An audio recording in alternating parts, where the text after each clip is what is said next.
Of wands, page of wands, sun card represent ಆಗಿದೆ. ಕೆಲವೊಬ್ಬರಿಗೆ long distance relationship ಅನ್ನ represent ಮಾಡ್ತಾ ಇದೆ.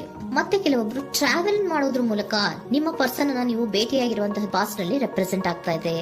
ನಿಮ್ಮ ಪಾಸ್ಟ್ ನಲ್ಲಿ ನಿಮ್ಮ ಲವ್ ಲೈಫ್ ನ ವಿಚಾರದಲ್ಲಿ ಒಂದು ರೊಮ್ಯಾಂಟಿಕ್ ಇತ್ತು, ಒಂದು ರೀತಿಯ ಕ್ಯೂರಿಯಾಸಿಟಿ ಇತ್ತು, ಒಂದು ಎಂಜಾಯ್ ಇತ್ತು. ಕೆಲವೊಂದು ರೀತಿಯ ಮೆಸೇಜ್ ಗಳನ್ನ ಎಕ್ಸ್ಚೇಂಜಿಂಗ್ ಮಾಡ್ಕೋತಾ ಇದ್ರಿ, ಫೋನ್ಗಳ ಮೂಲಕ ಅಥವಾ ವಾಟ್ಸ್ಆಪ್ ಗಳ ಮೂಲಕ ಮೆಸೇಜ್ ಗಳನ್ನ ಕಳಿಸ್ಕೊಳ್ಳುವಂತಹದ್ದು, ಒಂದು ರೀತಿಯ ಕ್ಯೂರಿಯಾಸಿಟಿ, ಎಕ್ಸೈಟ್ಮೆಂಟ್ ಗಳೆಲ್ಲ ನಿಮ್ಮ ಲವ್ ಲೈಫ್ ನ ವಿಚಾರದಲ್ಲಿ ಇತ್ತು.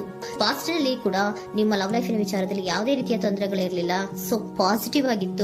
ಪಾಸಿಟಿವ್ ಚೇಂಜಸ್ ಗಳು, ಬದಲಾವಣೆಗಳನ್ನೇ ನೀವು ನೋಡಿದ್ದೀರಾ. ಯಾವುದೇ ರೀತಿಯ ತೊಂದರೆಗಳೇನು, ಜಗಳಗಳೇನು ಇಲ್ಲದೆ ಇರುವಂತಹದ್ದು ರೆಪ್ರೆಸೆಂಟ್ ಆಗ್ತಾ ಇದೆ. ಅಟ್ ದ ಪ್ರೆಸೆಂಟ್ ಸಿಚುಯೇಷನ್ ಹೇಗಿದೆ?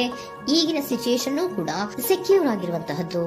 ನಿಮ್ಮ ಲವ್ ಲೈಫ್ ನ ವಿಚಾರದಲ್ಲಿ ಅಟ್ ಪ್ರೆಸೆಂಟ್ ಅಲ್ಲೂ ಕೂಡ, ಈ ಹಿಂದೆನೂ ಕೂಡ ನಿಮಗೆ ಚೆನ್ನಾಗೇ ಇತ್ತು, ಈಗಲೂ ಕೂಡ ಪ್ರೆಸೆಂಟ್ ಅಲ್ಲಿ ನಿಮಗೆ ಕಿಂಗ್ ಆಫ್ ಪ್ಯಾಂಟಿಕಲ್ ರೆಪ್ರೆಸೆಂಟ್ ಆಗ್ತಾ ಇರೋದ್ರಿಂದ ನಿಮಗೆ ಲವ್ ಲೈಫ್ ನ ವಿಚಾರದಲ್ಲಿ ಚೆನ್ನಾಗೇ ಇದೆ. ಸೊ ಒಂದು ಭದ್ರತೆ ಇದೆ. ಲವ್ ಲೈಫ್ ನ ವಿಚಾರದಲ್ಲಿ ಒಂದು ಸಾಮರಸ್ಯ ಇದೆ. ಯಾವುದೇ ರೀತಿಯ ತೊಂದರೆಗಳು ಏನು ಕಾಣ್ತಾ ಇಲ್ಲ.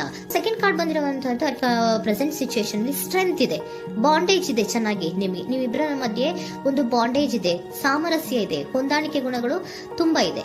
ಆದ್ರೂ ಕೂಡ ಅಟ್ ಪ್ರೆಸೆಂಟ್ ಅಲ್ಲಿ ಕೆಲವೊಂದು ವಿಚಾರಗಳ ಬಗ್ಗೆ ಅನುಮಾನವನ್ನ ಪಡ್ತಾ ಇರುವಂತಹದ್ದು ರೆಪ್ರೆಸೆಂಟ್ ಆಗ್ತಾ ಇದೆ.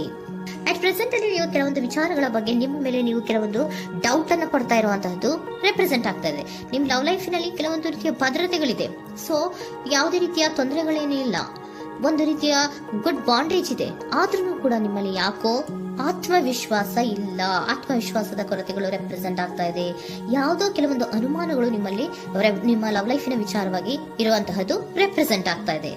ಏನಾದ್ರೂ ತೊಂದರೆ ಆಗ್ತಾ ಇದೆಯಾ, ನನ್ನ ಲವ್ ಲೈಫಿನ ವಿಚಾರವಾಗಿ ಏನಾದ್ರೂ ತೊಂದರೆ ಆಗ್ತಾ ಇದೆಯಾ ಅಂತ ನಿಮ್ಮಲ್ಲೇ ನೀವು ಅನುಮಾನವನ್ನ ಪಡ್ತಾ ಇರುವಂತಹದ್ದು ರೆಪ್ರೆಸೆಂಟ್ ಆಗ್ತಾ ಇದೆ. ಫ್ಯೂಚರಿನ ಬಗ್ಗೆ ಹೇಳೋದಾದ್ರೆ ಕ್ವೀನ್ ಆಫ್ ಪ್ಯಾಂಟಿಕಲ್ಸ್ ಬಂದಿದೆ. ಕ್ವೀನ್ ಆಫ್ ಪ್ಯಾಂಟಿಕಲ್ಸ್ ಬಂದಿರುವಂತಹದ್ದೇನು, ಒಂದು ರೀತಿಯ ಪೋಷಣೆಯನ್ನ ಮಾಡುವಂತಹದ್ದು ರೆಪ್ರೆಸೆಂಟ್ ಆಗ್ತಾ ಇದೆ. ಯಾಕಂದ್ರೆ ನಿಮ್ಮ ಲವ್ ಲೈಫ್ ನ ವಿಚಾರವಾಗಿ ಅಟ್ ಪ್ರೆಸೆಂಟ್ ಅಲ್ಲಿ ಕೆಲವೊಂದು ವಿಚಾರಗಳಲ್ಲಿ ಸ್ಟೇಬಲ್ ರಿಲೇಶನ್ಶಿಪ್ ಅಲ್ಲಿ ಇದ್ರೂ, ಒಂದು ಗುಡ್ ಬಾಂಡೇಜ್ ಇದ್ರೂ ಕೂಡ ನೀವ್ ಯಾಕೋ ಕೆಲವೊಂದು ವಿಚಾರಗಳ ಬಗ್ಗೆ ಅನುಮಾನವನ್ನ ಪಡ್ತಾ ಇರುವಂತಹದ್ದು, ಅದನ್ನ ರಕ್ಷಣೆ ಮಾಡೋದ್ರೊಳಗೆ ಹೆಚ್ಚು ಗಮನವನ್ನ ಕೊಡ್ತಾ ಇರುವಂತಹದ್ದು ರೆಪ್ರೆಸೆಂಟ್ ಆಗ್ತಾ ಇದೆ. ಇಮಿಡಿಯೇಟ್ ಫ್ಯೂಚರಿನ ಬಗ್ಗೆ ಹೇಳೋದಾದ್ರೆ ನೀವೊಂದು ರೀತಿಯ ಪೋಷಣೆಗಳನ್ನ ಮಾಡುವಂತಹದ್ದು, ನಿಮ್ಮ ಲವ್ ಲೈಫಿನ ವಿಚಾರವಾಗಿ ಕೆಲವೊಂದು ರೀತಿಯ ಹೆಚ್ಚು ಗಮನವನ್ನ ಕೊಡುವಂತಹದ್ದು, ಯಾವುದೋ ನಿಮ್ಮ ವಿಚಾರಗಳಲ್ಲಿ ಹಿಡಿತದಲ್ಲಿ ಏನ್ ಇಟ್ಕೊಂಡಿದ್ರೋ, ನಿಮ್ಮ ಪೊಸೆಸಿವ್ನೆಸ್ ಅನ್ನ ಏನ್ ಇಟ್ಕೊಂಡಿದ್ರೋ, ಯಾವುದೋ ಕೆಲವು ವಿಚಾರಗಳಲ್ಲಿ ನೀವು ಬಹಳಷ್ಟು ಓಪನ್ ಅಪ್ ಆಗಿ ಮಾತಾಡದೆ, ಯಾವ ವಿಚಾರಗಳನ್ನು ಕೂಡ ಹೇಳ್ಕೊಳ್ಳದೆ, ನಿಮ್ಮಲ್ಲೇ ನೀವು ಕೆಲವೊಂದು ಬೇಜಾರುಗಳನ್ನ ಏನ್ ಇಟ್ಕೊಂಡಿದ್ರೋ ಆ ವಿಚಾರಗಳನ್ನ ನೀವು ಮಾತಾಡುವಂತಹ ಸಾಧ್ಯತೆಗಳು ಇಮ್ಮಿಡಿಯೇಟ್ ಫ್ಯೂಚರ್ ನಲ್ಲಿ ಕಾಣಿಸ್ತಾ ಇದೆ. ಯಾವುದೋ ಕೆಲವೊಂದು ವಿಚಾರ, ಯಾಕೆ ಯಾವುದೋ ಕೆಲವು ವಿಚಾರಗಳಲ್ಲಿ ನಿಮಗೆ ಅನುಮಾನಗಳು ರೆಪ್ರೆಸೆಂಟ್ ಆಗ್ತದೆ. ಲವ್ ಲೈಫಿನ ವಿಚಾರ, ಪ್ರೀತಿಯಲ್ಲಿ ಯಾವಾಗ ಅನುಮಾನಗಳು ಸೃಷ್ಟಿಯಾಗುತ್ತೋ ನಾವು ಅವಾಗವಾಗ್ಲೇ ಅದನ್ನ ಬಗೆಹರಿಸ್ಕೊಬೇಕು. ನಮ್ಮಲ್ಲೇ ಇಟ್ಕೊಳ್ಳೋದು, ಅಯ್ಯೋ ಏನಾಗ್ತಾ ಇದೆಯೋ ಅಂತ ಕೊರ್ಗೋದು ಅಥವಾ ಏನಾಗ್ಬಿಡುತ್ತೋ ಅಂತ ಭಯ ಪಡುವಂತಹದ್ದು ಏನು ಬೇಕಾಗಿಲ್ಲ. ಯಾಕಂದ್ರೆ ಲವ್ ಇರುವಂತಹದ್ದೇ ನಂಬಿಕೆಯ ಬುನಾದಿಯ ಮೇಲೆ. ಸೊ ನೀವೇನ್ ಮಾಡ್ಬೇಕು, ಏನಾದ್ರೂ ಸ್ವಲ್ಪ ಡೌಟ್ಗಳು ಬಂದಾಗ ನೀವು ಅದನ್ನ ಬಗೆಹರಿಸ್ಕೋಬೇಕು.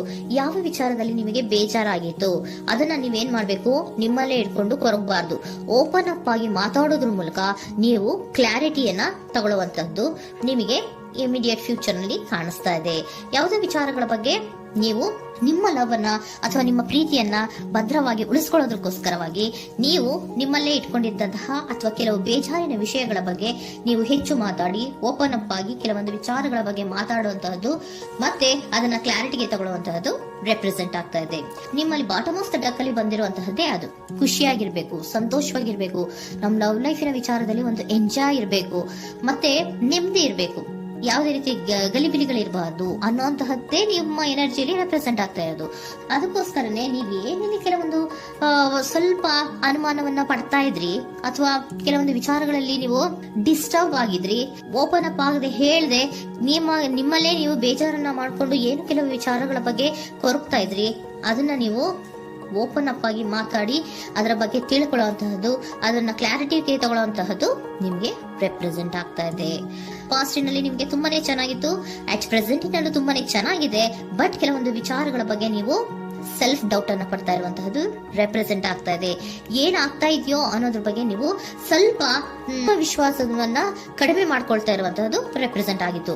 ಬಟ್ ಆದ್ರೆ ಇನ್ ಇಮಿಡಿಯೇಟ್ ಫ್ಯೂಚರ್ ನಲ್ಲಿ ಏನಪ್ಪಾ ಅಂದ್ರೆ ನಿಮ್ಮ ಲವ್ ಲೈಫ್ ಅನ್ನ ನಾವು ಉಳಿಸ್ಕೊಬೇಕು, ನಾನು ಎಲ್ಲವನ್ನ ನಮ್ ಕಂಟ್ರೋಲ್ ಅಲ್ಲೇ ಇಟ್ಕೊಂಡು ಅಥವಾ ಪೊಸೆಸಿವ್ನೆಸ್ ಅನ್ನ ಬೆಳೆಸ್ಕೊಂಡು ನಾನೇ ಬೇಜಾರು ಮಾಡ್ಕೊಂಡಿದ್ರೆ ಸರಿ ಇಲ್ಲ, ನಾನು ಓಪನ್ ಅಪ್ ಆಗಿ ಮಾತಾಡಿ ಕೆಲವೊಂದು ವಿಚಾರಗಳ ಬಗ್ಗೆ ನಾನು ಕ್ಲಾರಿಟಿಯನ್ನ ತಗೋಬೇಕು ಅಂತ ಆಲೋಚನೆಯನ್ನ ಮಾಡ್ತಾ ಇರುವಂತಹದ್ದು ರೆಪ್ರೆಸೆಂಟ್ ಆಗ್ತಾ ಇದೆ. ಓಕೆನಾ? ಒಂದು ಏಂಜಲ್ ಗೈಡೆನ್ಸ್ ನ ನಿಮ್ಮ ಲವ್ ರೀಡಿಂಗಿನ ವಿಚಾರವಾಗಿ ತಗೊಂಡ್ಬಿಡೋಣ ಅಲ್ವಾ. The situation will improve. ಸಿಚುಯೇಷನ್ಗಳು ಇಂಪ್ರೂವ್ ಆಗತ್ತೆ. ನೀವು ನಿಮ್ಮಲ್ಲೇ ಇಟ್ಕೊಂಡು ಹೊರಗಬೇಡಿ. ಯಾವುದೇ ವಿಚಾರಗಳನ್ನ ನಾವು ಓಪನ್ ಅಪ್ ಆಗ್ಬೇಕು. ನಾವೇ ಬೇಜಾರು ಮಾಡ್ಕೊಂಡ್ರೆ ಅವ್ರಿಗೆ ಏನ್ ಅರ್ಥ ಆಗುತ್ತೆ, ನಿಮ್ ಪರ್ಸನ್ಗೆ ಏನ್ ಅರ್ಥ ಆಗುತ್ತೆ, ಏನಕ್ಕೆ ಬೇಜಾರು ಮಾಡ್ಕೊಂಡಿದೀರಾ ಅಂತ ಅವ್ರು ತಿಳ್ಕೊಬೇಕು ಅಲ್ವಾ.